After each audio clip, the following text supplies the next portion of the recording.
तो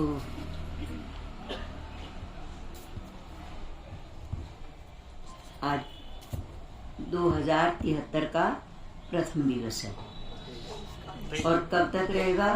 2023 का प्रथम दिवस है, रविवार है।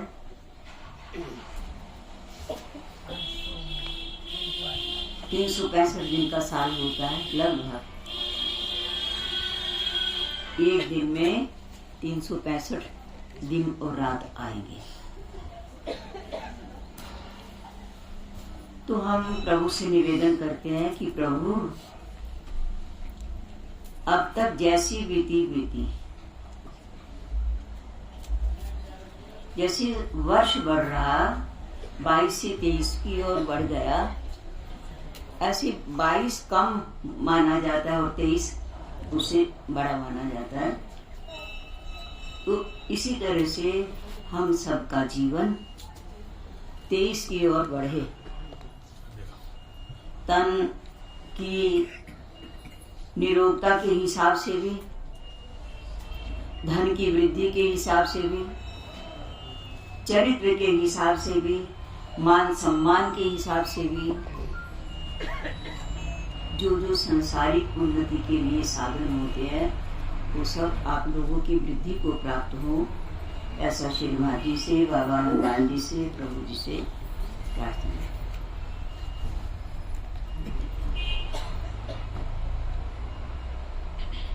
कमी किसकी हो?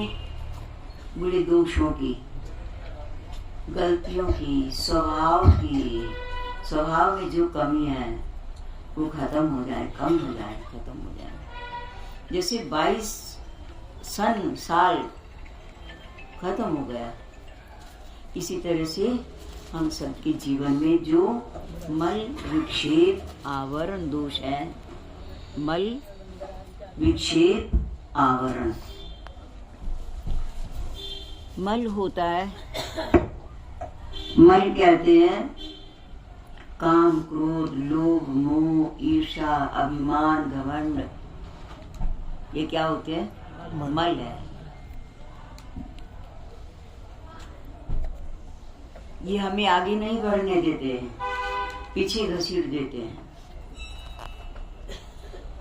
जिसके प्रति हमारा क्रोध होता है उसका कुछ हानि होगी या नहीं होगी, पर हमारी हानि तो हो ही गई, वाणी की शक्ति कम हो गई, बद्दुआ के पात्र भी बन जाते हैं कई बार। कामनाएं, काम दोष क्या है? हिलाओ ना। काम दोष क्या है? कामना, शब्द, स्पर्श, रूप, रस, गंध, इन विषयों की कामना।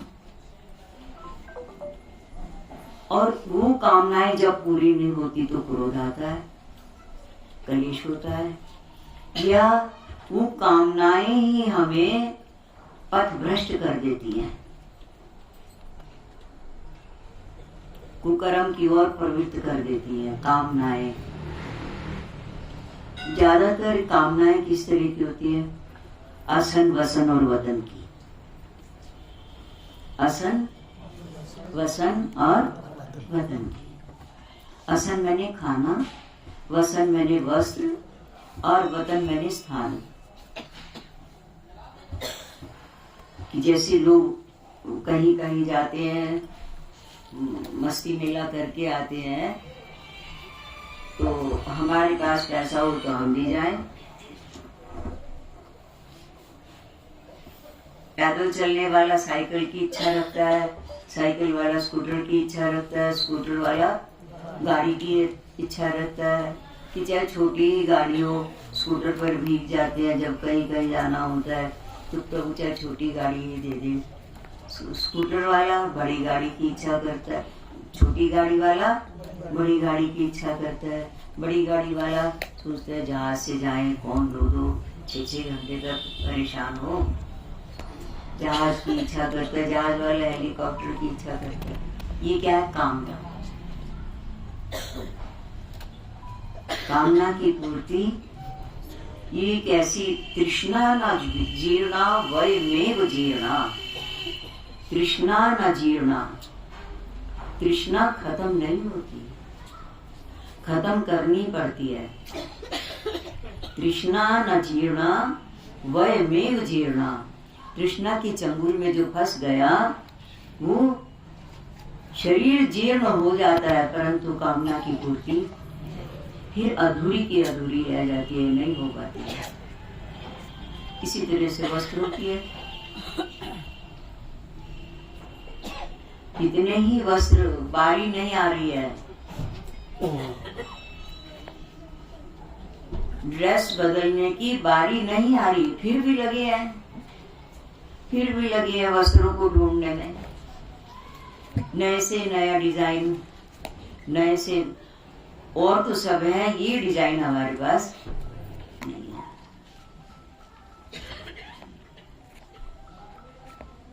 तो वस्त्रों में होड़ लगी रहती है, होड़ लगी रहती है,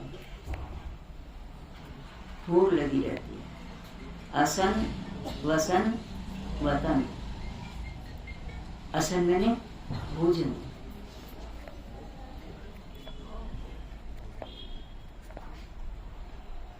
भगवान ने हम सबके पाचन की जो शक्ति है वो ऐसी बनाई है कि कुछ भी खा लो, कुछ भी खा लो। तो शरीर खाने में तो कई तरह के 56 भोग हैं, या 101 भोग है, या 501 भोग है, डिजाइन है, परंतु सबके शरीरों में वही चीजें बनेगी।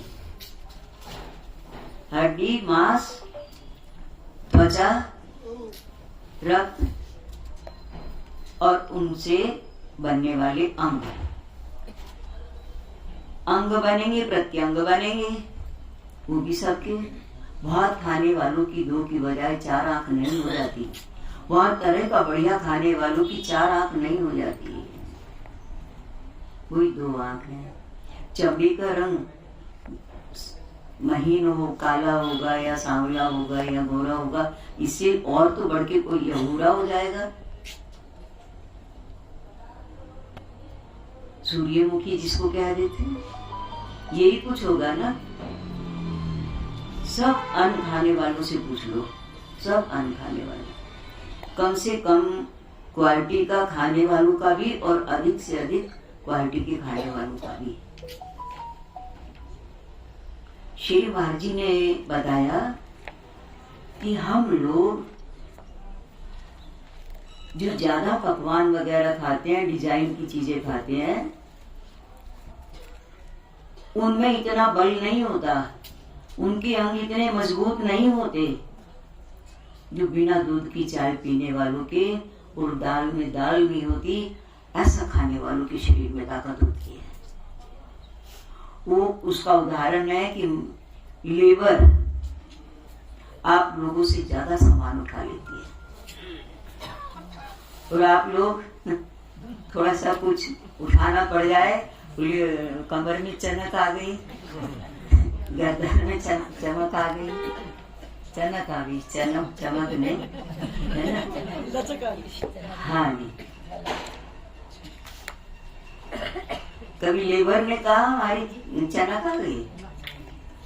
मजबूती में कोई फर्क नहीं है, मजबूती सादा खाने वालों की ज्यादा होती है। मिर्च मसाले बहुत तले हुए खाने वालों की कभी किडनी फेल हो रही है, किसी का लीवर खराब हो रहा है, किसी के लंग्स खराब हो रहे, किसी का ब्लड प्रेशर हाई हो रहा है। इन बेचारों से पूछो, बहुत कम मिलेगा, बहुत कम, बहुत कम मिलेगा। इसीलिए कहा श्री महाराज जी ने, सादा खाओ सादा पहनो, आफत न सिर पर आएगी, 4 दिन की जिंदगी सादा खाने का मतलब है दाल रोटी चावल फुल्का। कभी कभी जो हमारे ऋषि मुनियों ने त्योहार बना दिए, दिवाली है, दुशहरा है, और कई तरह के त्योहार आते हैं, होली वगैरह, उसमें पकवान बनाओ, प्रभु को खिलाओ।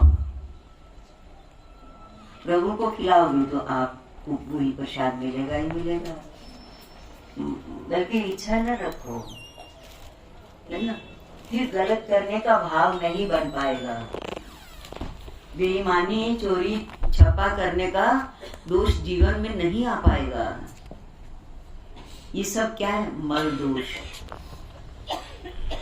आसन के दोष, मैंने खाने की वजह से स्वाद का दोष। और स्वाद कितनी दूर तक होता है?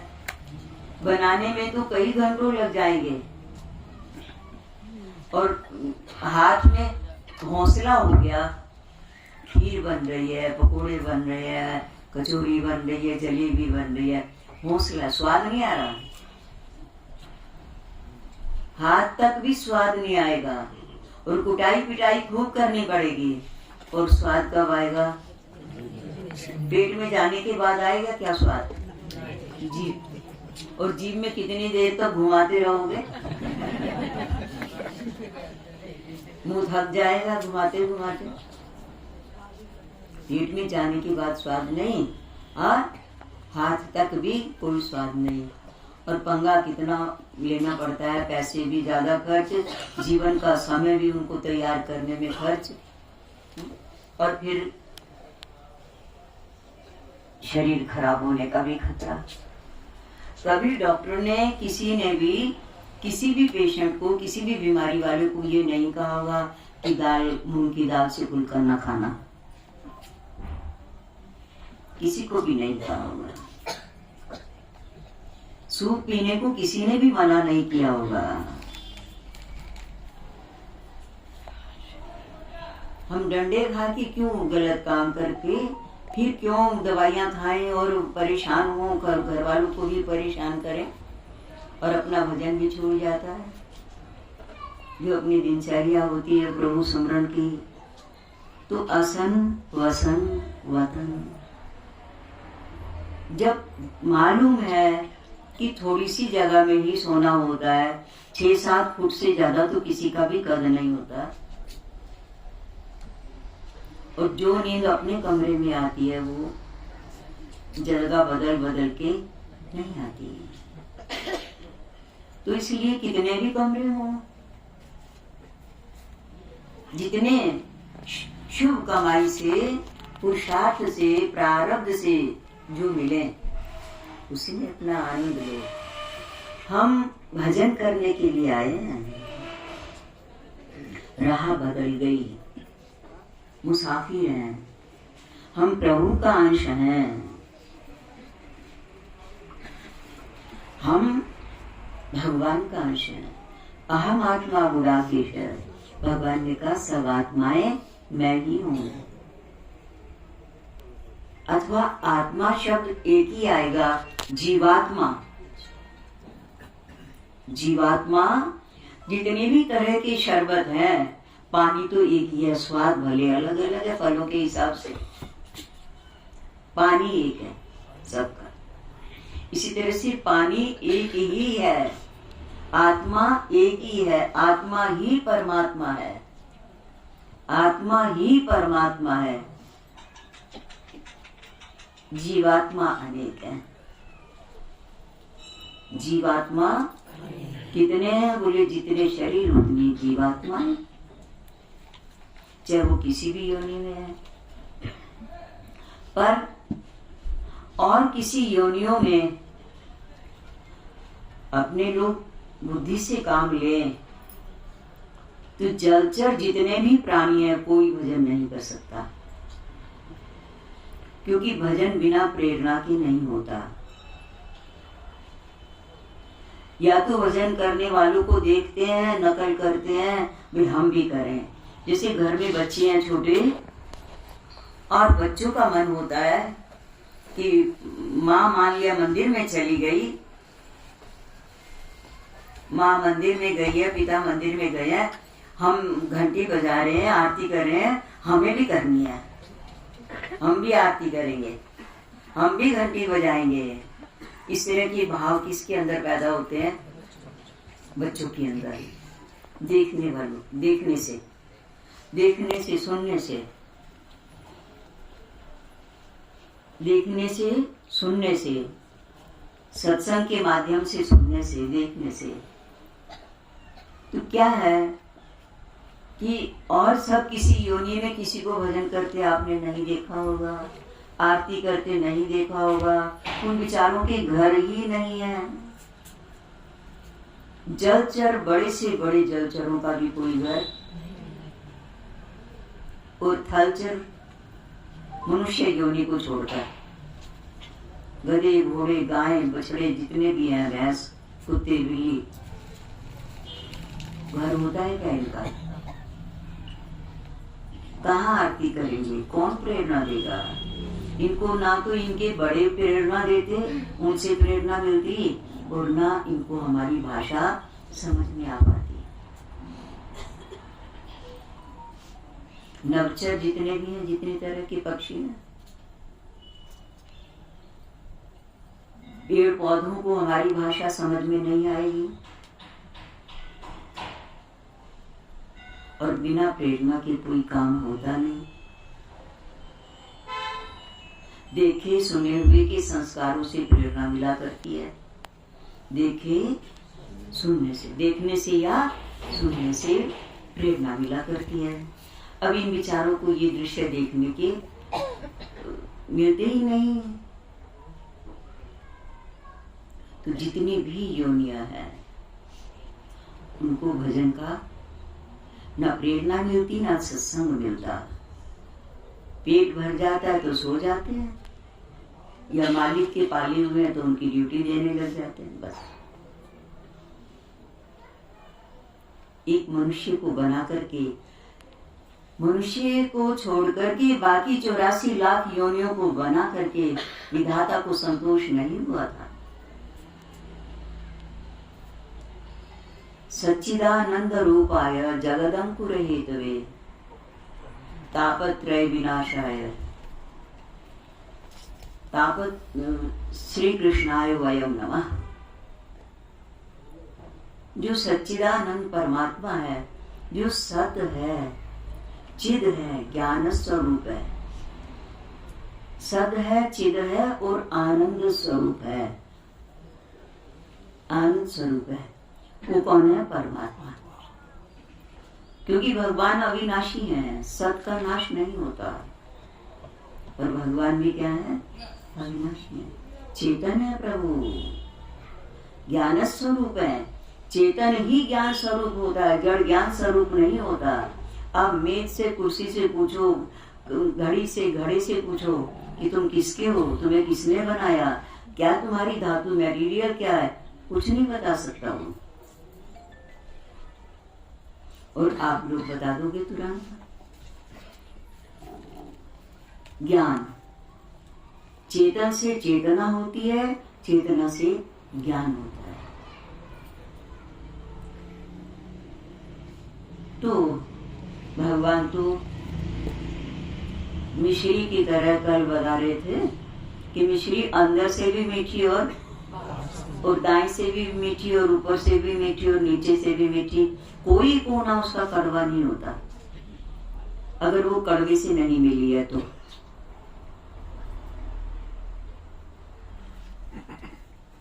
इसी तरह से भगवान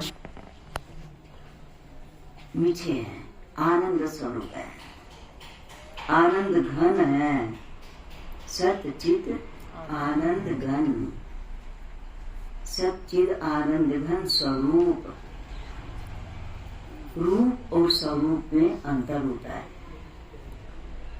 रूप को आंखों से देखा जा सकता है, यंत्र से भी देखा जा सकता है। रूप को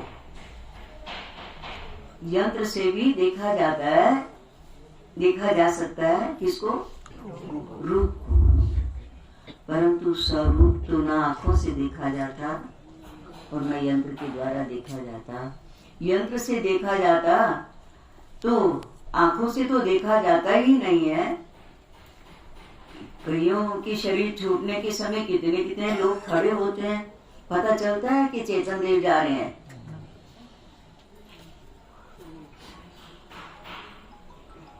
यंत्र से भी डॉक्टर को पता है अब ये शायद अंतिम सांस ले रहा है और 2-4 श्वास और लेगा। क्या वो यंत्र लगा करके देख सकता है कि चेतन कैसा जीवात्मा है? नहीं देख सकता।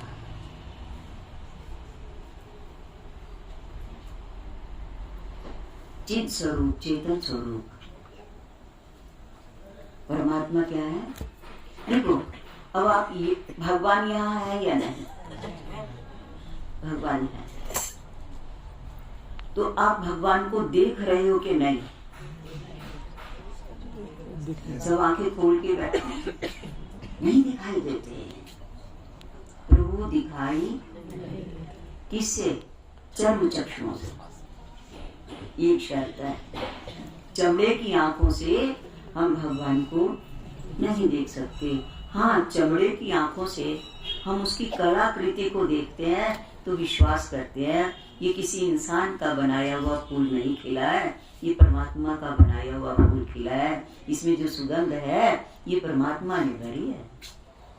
जिस धरती के अंदर आपने गुलाब बीजा, रजनीगंधा बीजा और कई तरह के रात की रानी का फूल बीज बीजा, उस धरती में क्या गंध थी? उस पानी में गंध थी, उस हवा में गंध थी, उस धूप में गंध थी, वहां के आकाश में दायरे में गंध थी। परंतु बीज बीजने पर ये गंध किसने भर दी? ठाकुर ने। दिव्य गंधानुलेपनम, और जिस तरह का बीज उसी तरह की गंध भर दी। तो कितनी तरह की सुगंध है प्रभु के पास। दिव्य गंधानुलेपनम। जब भगवान ने विराट रूप दिखाया, हे प्रभु ऐसे तो हमने कहीं भी नहीं सुगंधी ली है, कमाल की है आपकी सुगंध।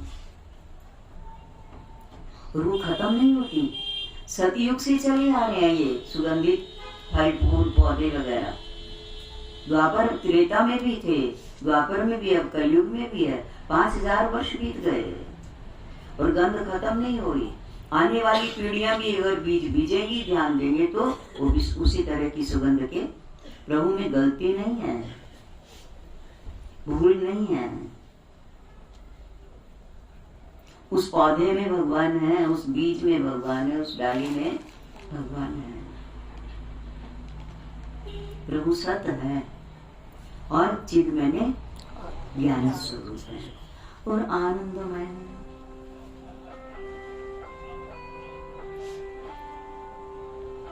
कोई दुख नहीं, कोई कमी नहीं। भगवान को जैसे आप किसी सोए हुए इंसान को भी अगर गाली दे रहे हैं, वहां आत्मा है या नहीं? जीवत्व भाव प्रसुप्त अवस्था को प्राप्त हो गया, आत्मा प्रसुप्त नहीं हुई। बिनु पग चलई सुनई बिनु गाना, कर बिनु करम करम विधि नाना। तो भगवान कैसे हैं? चिद है, सत है, चिद है और आनंदमय है, त्रिकालाबाद है। भूतकाल में थे, वर्तमान में और आगे भी। तो सच्चिदानंद रूपाय जगदंकुर हेतवे, सच्चिदानंद रूपाय विश्वोत्पत्त्यादि हेतवे। भगवान ने चेतन देव को जीव रूप क्यों दे दिया और जीव रूप देकर के उसके कर्म के अनुसार उनको फल देना क्यों शुरू किया? क्या हेतु था जगत बनाने का? कि चेतन देव जीव भाव को प्राप्त हो गया और फिर दुखी हो रहा, रोगों से, कमियों से, गमियों से, मान से, अपमान से, तरह तरह के दुखों से पीड़ित हो रहा है। बोले माँ ने जैसे पोशाक पहना के बच्चे को बाहर खेलने को भेजा था, पर ये तो नहीं कहा था कि तुम खेलते ही रहना, खेलते ही रहना, घर आना ही नहीं। ये तो नहीं कहा था ना। और जो बच्चे बाहर खेलते ही रहेंगे वो दुखी होंगे, दुखी होंगे।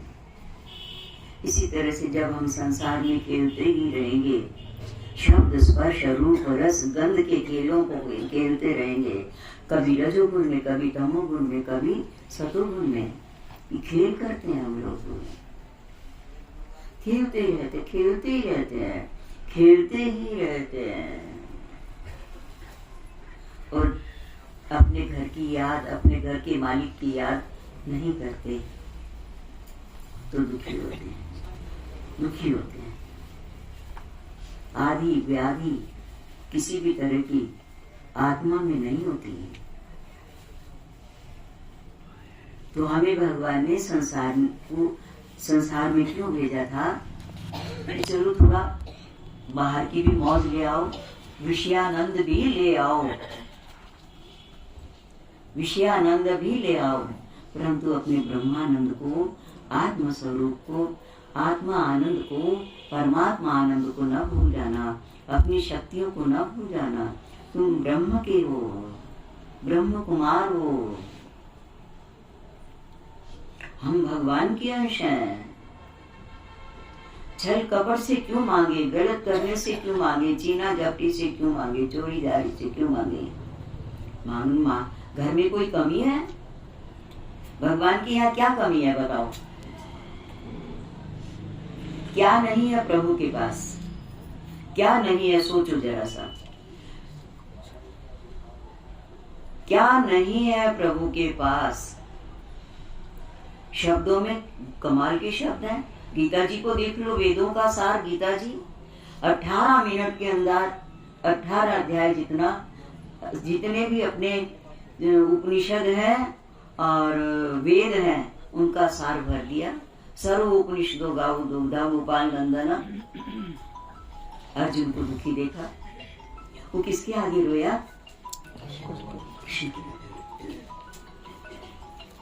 तो सारे वेद 1 मिनट में पढ़ा दिए 18 मिनट के अंदर। 18 मिनट में गीता सुनाई थी भगवान ने अर्जुन को, और 18 ही योग कहलाते और 18 ही तरह का ज्ञान दे दिया था, सबका सार निकाल करके, जूस जिसको कहते हैं। शब्दों की कोई कमी नहीं है, रूप की उनके पास कोई कमी नहीं है, गंध की उनके पास कोई कमी नहीं है, शब्द स्पर्श की कोई कमी नहीं है।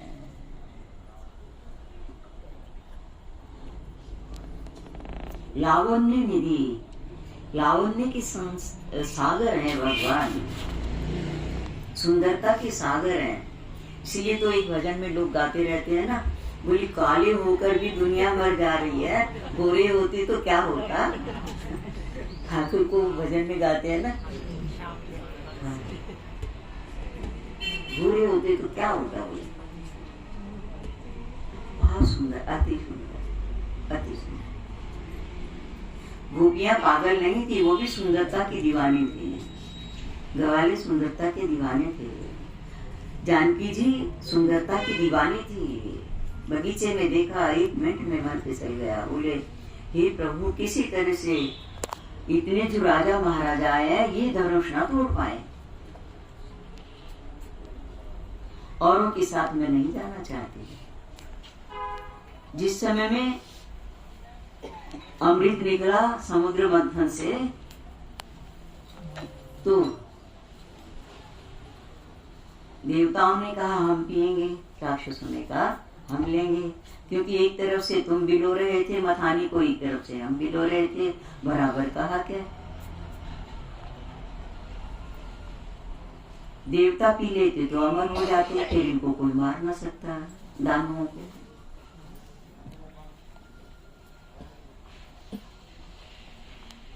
और धोखे से क्या हुआ? राहु ले गया कलश,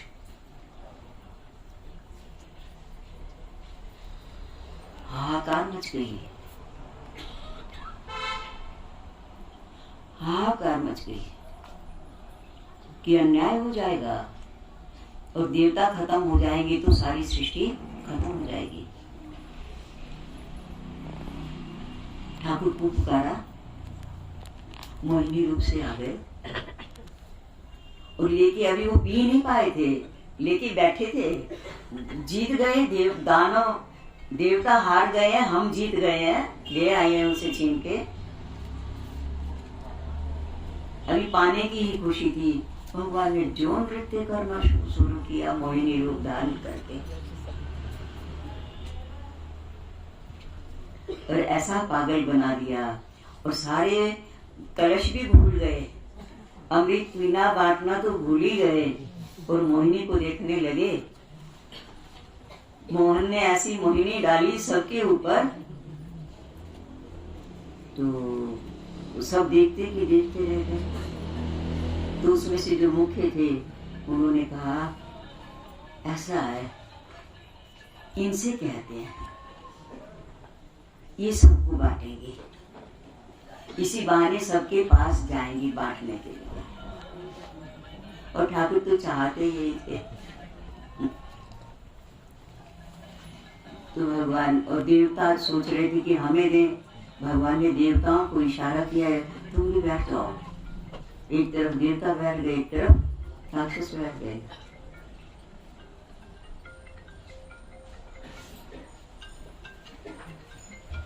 उसी रूप को देखने के लिए भगवान शंकर, आप लोग जानते हैं कि भगवान ने क्या किया था, है ना? भगवान उधर देखते उधर थे, पिला इनको रहे थे, देखते उधर थे। वो कहती तो हमारी है, जरा जरा सा इनको देके फिर हमें ही तो पिलाएंगी। उनका पहले थोड़ा थोड़ा इनको दे दूं, बाकी कलश तुम्हें दूंगी। तो इसलिए देख उधर रहे हैं, पिला इधर रहे हैं, देख इधर रहे हैं, पिला इधर रहे हैं, ताकि वो उतावले भी ना हो, छीना झपटी भी ना करें। उनके रूप में ही मस्त थे, मोहिनी रूप ठाकुर के। तो आखिर क्या होता है, हम कहना ये चाहते हैं कि भगवान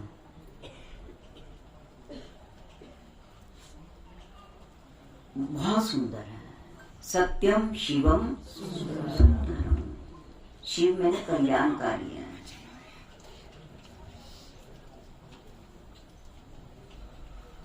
इसीलिए भगवान शंकर उस रूप को नहीं देख पाए थे, क्योंकि उससे पहले जहर निकला था, फिर अमृत निकला था। हलाहल समुद्र मंथन में 14 रत्न जो निकले, तो भगवान शंकर कोई भी पीने को तैयार नहीं था। जल रही थी सृष्टि, खत्म हो रही थी।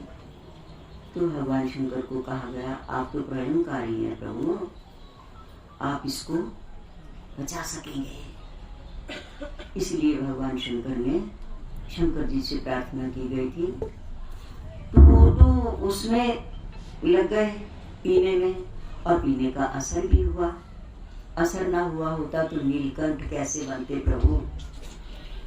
जैसे ही हलाहल गले में गया, व्याकुलता हो गई।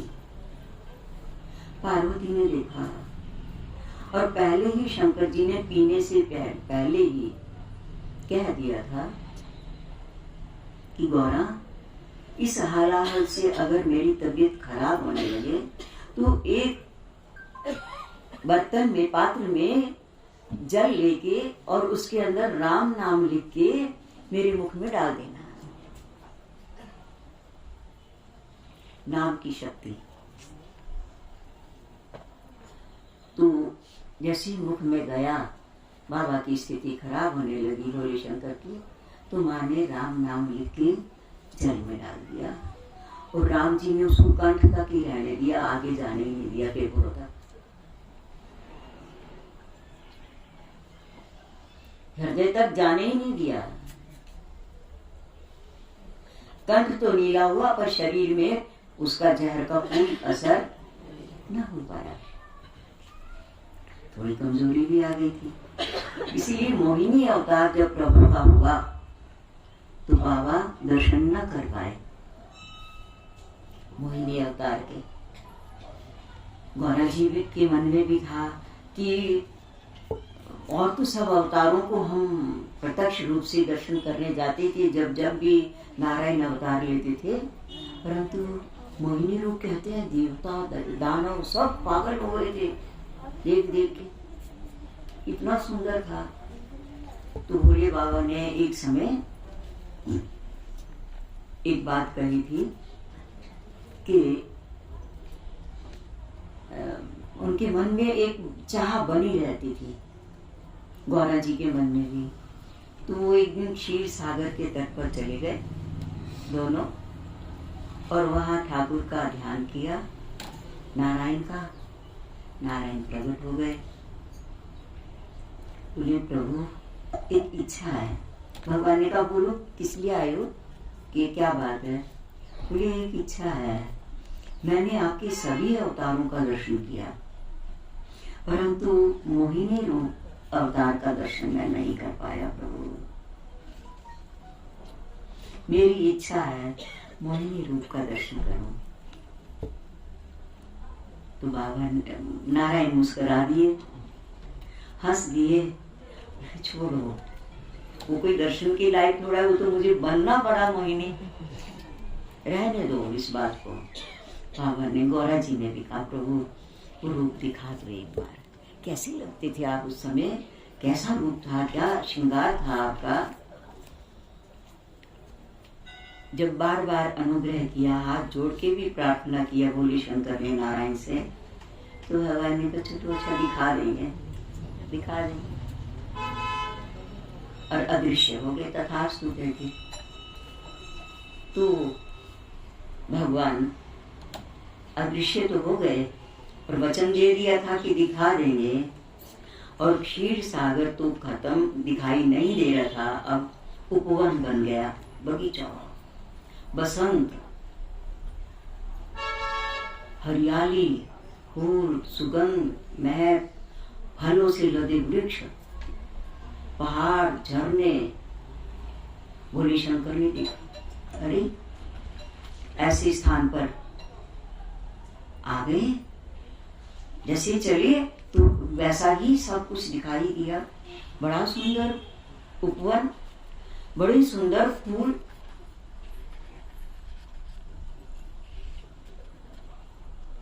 गौरा पार्वती, महक कितनी जबरदस्त वहां,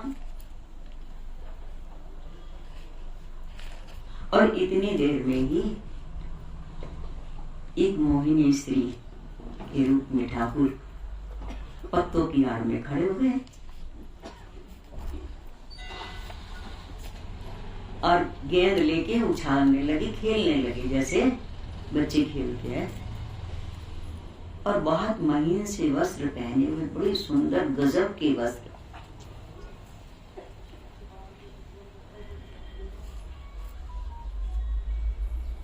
देवता भी देख रहे हैं, पार्वती है। अब देवताओं ने तो वो रूप पहले से देखा हुआ था, क्योंकि देवताओं के सामने ही ठाकुर मोहिनी रूप में प्रकट हुए थे। विष पिलान, वो अमृत और विष का जब झगड़ा था, मुनियों ने भी देखा था, इसलिए कोई चकित न हुआ, अरे ये तो वही ठाकुर ही मोहिनी रूप में बने हुए हैं। ऋषियों ने भी स्तुति करनी शुरू की, देवताओं ने फूलों की वर्षा करनी शुरू की, पर बाबा ने कहा था मैं मोहिनी रूप देखना चाहता हूँ। बाबा को नहीं, उन्होंने पहले देखा नहीं था, औरों ने तो पहचान लिया, ऋषि मुनियों ने और देवताओं ने तो पहचान लिया, परंतु बाबा और पार्वती माँ ने नहीं देखा था।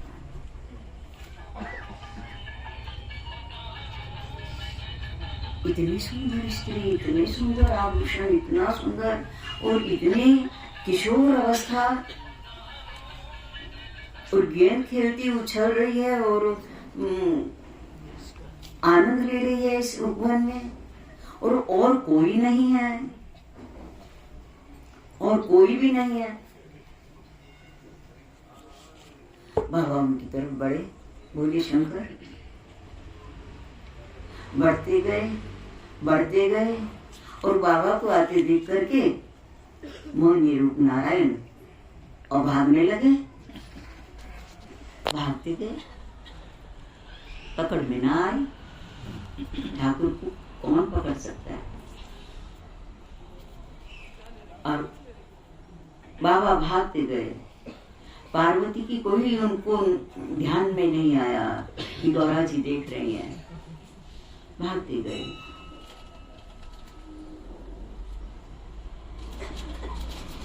भागते गए, जब थक गए बाबा, तो भगवान तो जान गए कि थक गए, तो रुक गए।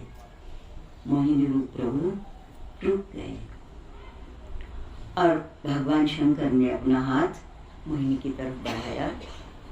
हाथ का स्पर्श हो पाया, प्रभु अदृश्य हो गए।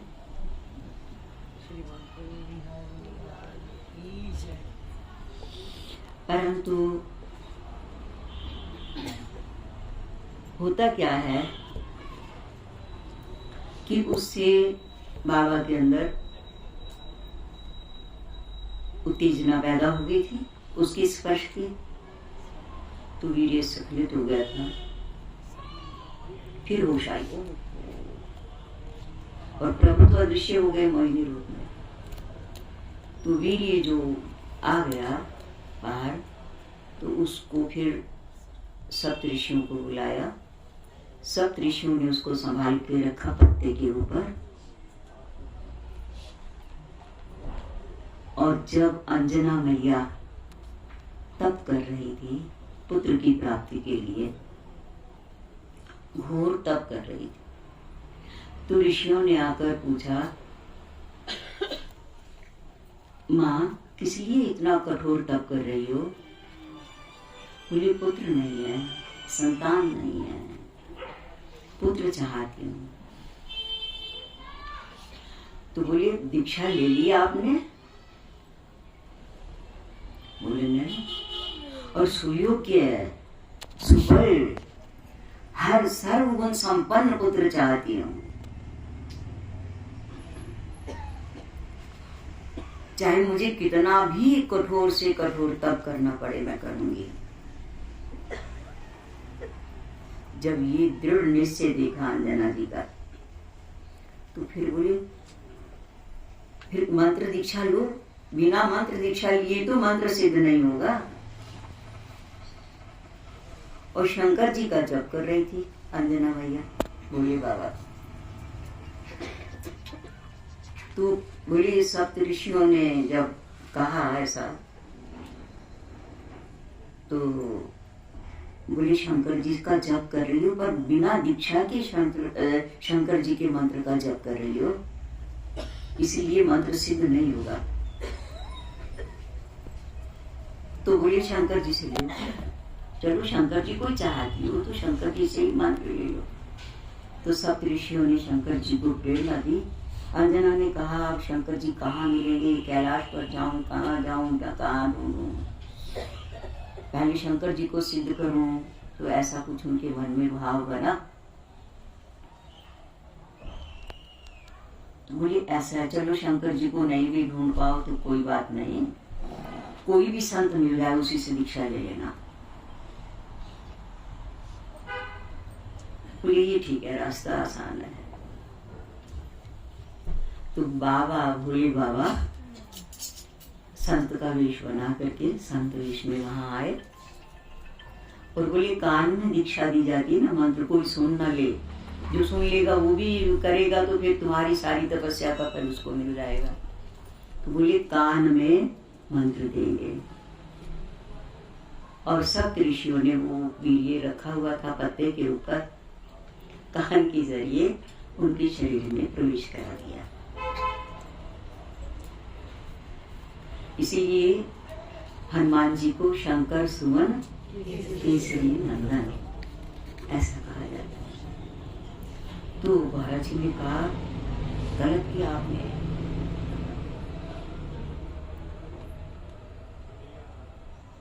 उन्होंने कहा देवी,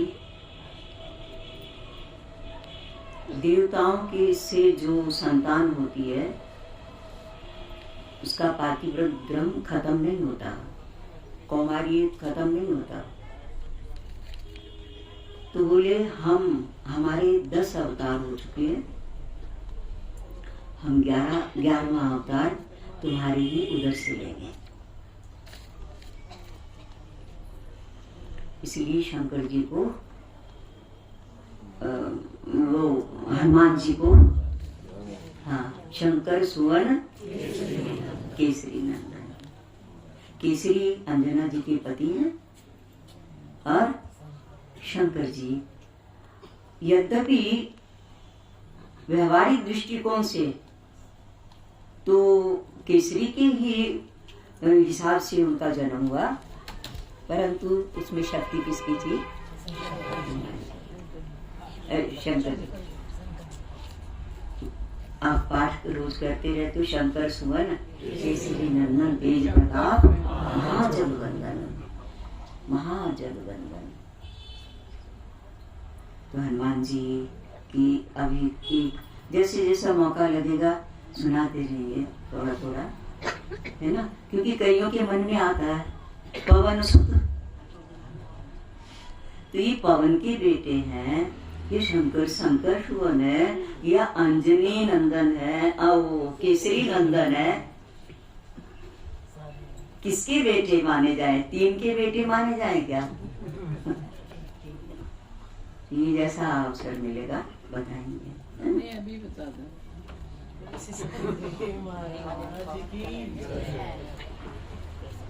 तुम लोग छोड़ के चले जाओगे तो अच्छा नहीं लगेगा हमें। चलो 2 का बता दें अभी। पवन पुत्र कैसे बने? तो बाबा ने उनको कहा, बोले अरे, बोले हमने मंत्र दे दिया ना कान में, कान के जरिए अपनी शक्ति उनके अंदर प्रवेश करा दी।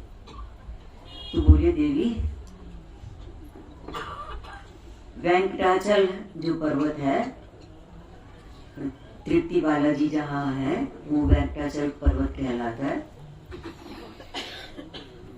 तुम यहाँ तप ना करो, वहां जाके तप करो। और वहां पाताल गंगा भी है। और पवन देव की पूजा करो।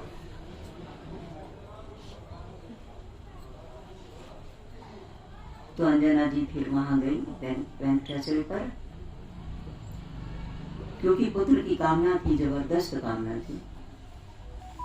और बोले पाताल गंगा में स्नान करना, पाताल गंगा का जल पीना और गंगा जी की तरफ मुख करके बैठना और फिर जाप करना।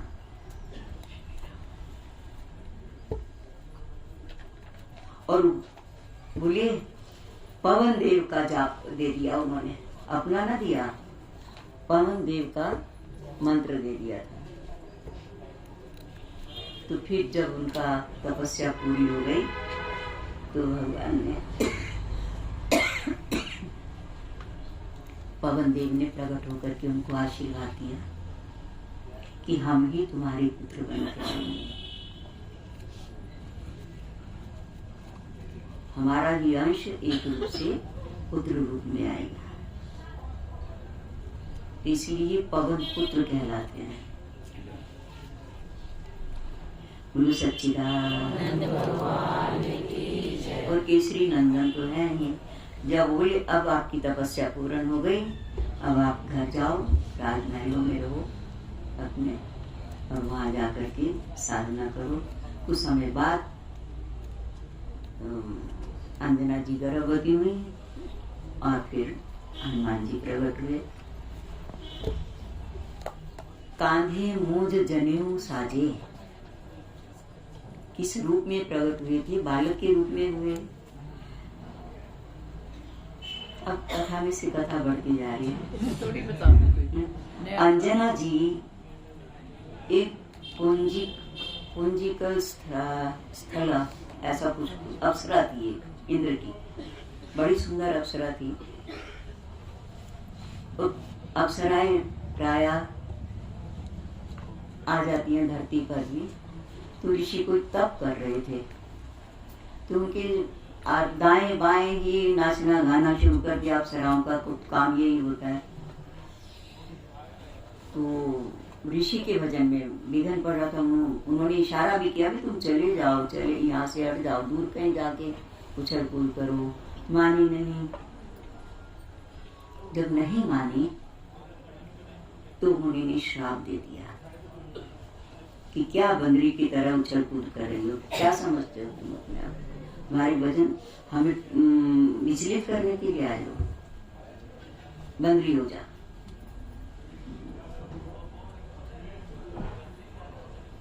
फिर ये घबरा गई, क्योंकि अप्सराएं इंद्र की हैं, कन्याएं। देवताओं की यहाँ अगर संतान होती है तो वो देवता नहीं बनती। अप्सरा कन्या हो तो अप्सरा बन जाती है, और पुत्र हो तो गंधर्व बन जाते हैं। तो इसलिए बोले बंदरी हो जा। फिर ये घबराई, माफी मांगी, प्रभु गलती हो गई, क्षमा करो। जब बहुत पश्चाताप किया, क्षमा याचना किया, तो संत द्रवीभूत हो गए। कहने लगे चलो हमारा शाप खत्म तो नहीं होगा, परंतु तुम जब चाहोगी मानवी बन जाओगी, जब चाहोगी बंदरी बन जाओगी। बंदरी रूप तो रहेगा, और जब चाहोगे मानवी भी शरीर हो जाएगा, तुम्हारी आकृति हो जाएगी। तो बोलो सच्चिदानंद भगवान की जय। उस दुख से उन्होंने दिल का त्याग कर दिया, पर बानर की यहाँ ही जन्म हुआ उनका। तो फिर करेंगे बात, किसके यहाँ हुआ, कैसे हुआ। बोलो सच्चिदानंद भगवान की जय। तो ये जरूर बीच में कह दें, शुरुआत होगी प्रभु की प्राकट्य की, हनुमान जी की। तो हनुमान जी को सामान्य शक्ति मिली है। भगवान जैसे भय प्रगट कृपाला दीन दयाला कौशल्या हितकारी हर्षित महतारी मुनि मनहारी अद्भुत रूप विचारी। वो अद्भुत रूप कौन सा था? भूषण वनमाला नयन विशाला शोभा सिंधु करारी। उसी समय ऋषियों ने क्या किया? बोले खरदूषण वगैरह का नाश करने के लिए आ गए। खर की हरी मैंने दुश्मन।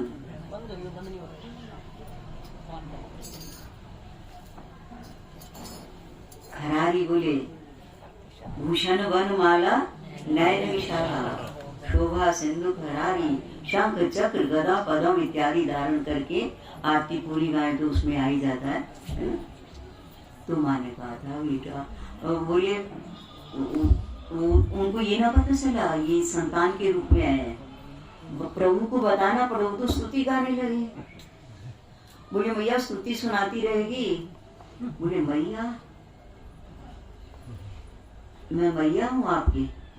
बोले हाँ, मेरे लिए तो आपने तब किया था जब हम चतुर्भुज रूप में मनुष्य शत्रुपा के रूप में तुम तप कर रहे थे। तो तुमने कहा था हम तो आपको बेटे की तरह प्यार करना चाहते हैं। अब इस शंख चक्र गदा पदम होगा तो हम तो डरते रहेंगे, गदा फोड़ के चक्र चला के सिर फोड़ दे हमारा। प्यार करना चाहते हैं, आपको बुद्धि मिले कि प्यार करना चाहते। तो भगवान ने फिर वैसा ही रूप बना लिया था। इसी तरह से हनुमान जी का जो प्राकट्य हुआ है, कांधे मूंज जनेऊ साजे, लंगोटी पहन रखी, उसके ऊपर काछड़ी पहन रखी। जब प्रकट हुए हनुमान जी का प्राकट्य हुआ, और मूंज पहन रखी है, और गदा हाथ में लेकर के, और सिर पे टोपी। हनुमान जी ने जड़ा हुई हीरो की टोपी पहन करके हनुमान जी का प्राकट्य हुआ। बोले हनुमान जी महाराज की जय। श्री सद्गुरुदेव महाराज की। श्री राम।